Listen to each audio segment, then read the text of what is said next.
But we begin once again tonight in the Middle East, where earlier today, rocks and tear gas filled the air.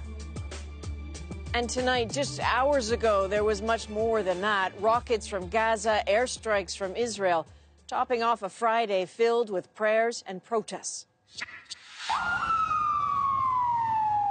Palestinian officials say at least 15 people were injured in the airstrikes, which Israel says targeted Hamas military sites. Retaliation, Israel says, for 2 rockets fired into its territory earlier today. All of this after Donald Trump's decision to recognize Jerusalem as Israel's capital. Palestinians flooded the streets, the biggest crowds in Gaza. A 30-year-old Palestinian man was shot dead, a second person died in hospital, and dozens more were injured.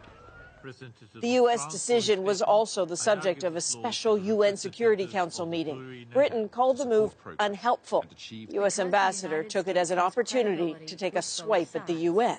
Israel will never be, and should never be, bullied into an agreement by the United Nations or by any collection of countries that have proven their disregard for Israel's security. All that diplomatic sound and fury about this city, Jerusalem. On a day named for rage, you could expect flare-ups. Derek Stoffel certainly did, and he found them. Trump, you will see! Trump, you will see! Palestinians are still angry, still out on the streets. 3 days after Donald Trump called Jerusalem the capital of Israel, young and old, still filled with fury. Trump is a dog, he says, a hoodlum.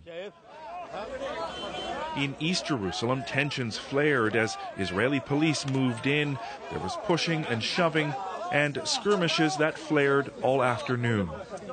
So the Israeli security forces have brought in reinforcements. We're across the street from the old city, and you can see there are officers on horseback. Hundreds of extra Israeli security forces have been deployed to the old city ahead of this day of rage. Demonstrations here after Friday prayers have a history of turning violent quickly.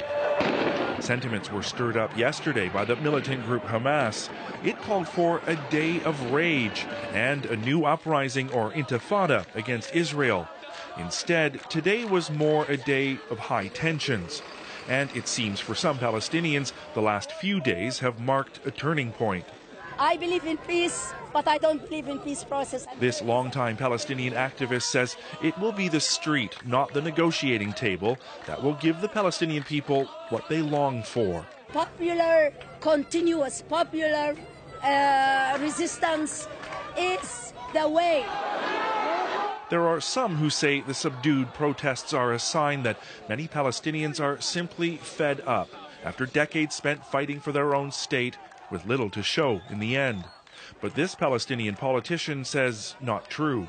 People are not tired. In Al Khalil are not tired. In Nablus are not tired. In Gaza are not tired. In Al Fahim and Nazareth are not tired. And that's why grassroots activists are vowing that these protests against Donald Trump will not be the last. Derek Stoffel, CBC News, Jerusalem. And then there were the anti-American protests spread across this region and beyond.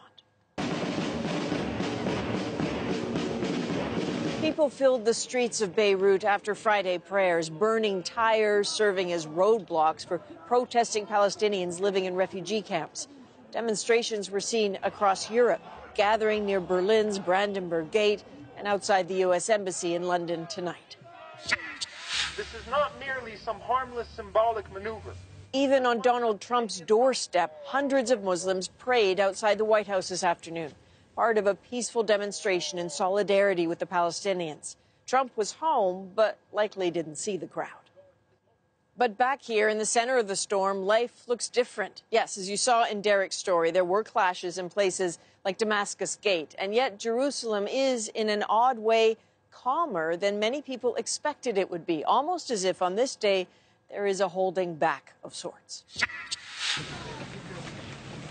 For a massive crowd with a lot on their minds, they were so quiet on their way to Friday prayers. It's not easy to get to the Al-Aqsa Mosque on typical Fridays. There can be checkpoints, detours, loud, angry voices. Not today. There seems to be a bit of an Israeli strategy at play here. They haven't restricted vehicles coming through this area. They haven't restricted the age of the men coming here to pray. Those things they sometimes do on days that are expected to be controversial and full of conflict. But for the moment, they appear to just be letting this day happen. Not only did the U.S. government reportedly ask Israeli officials to mute their celebrations, but the Israeli security establishment clearly decided to ease up on a show of force, maybe thinking backing off a bit would keep the calm for now.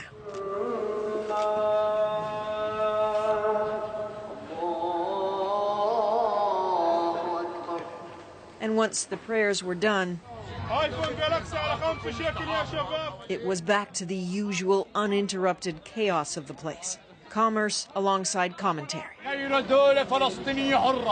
Muspa Shabana has been selling newspapers in East Jerusalem for 70 years, under rule of the British, then the Jordanians, then the Israelis. Just let the days pass as they pass, is his advice from his perch.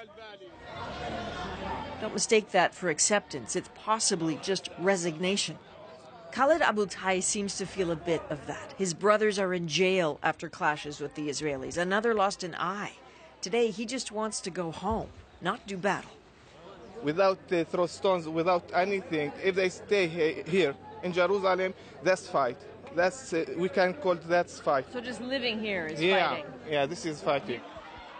Yes, there were flashes of violence today. There will be again. But daily life for Jerusalemites doesn't shift much with this week's declarations. They go on.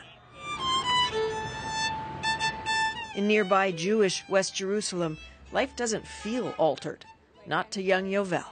But I think Trump is making Jerusalem officially acknowledged as the capital of Israel. Seem like a big deal to you, or maybe it doesn't make a difference? Biggish deal. Yovel is busy. Homework with a family friend who's teaching him the stories behind prayers. What's the main thing? Conflict. Conflict makes a good story. Conflict they know, and Jerusalem they love. For Shlomo Gewurtz, Trump's decree is just the right thing. We pray for Jerusalem 3 times a day, for the rebuilding of Jerusalem. So this is bound to happen. On the other hand, wow, President of the United States changes the course of foreign policy with one proclamation. They talk of prayers until the hot chocolate is cold, and then it's time to go. Time matters. This is also what Muslims and Jews share about this city, the rhythm of a religious Friday. Come dusk, the world powers down. The Shabbat siren signaling the Sabbath for the Jews. Most retreat into their Jerusalem homes, as do the Palestinians, while the outside world fights about and for both of them. And there's one last scene we want to show you tonight from Israel. On a day of widespread anti-American sentiment, this Tel Aviv City Hall lit up like the United States flag tonight. The red, white, and blue interchanging with Israel's color, a tribute to Donald Trump's declaration on Jerusalem.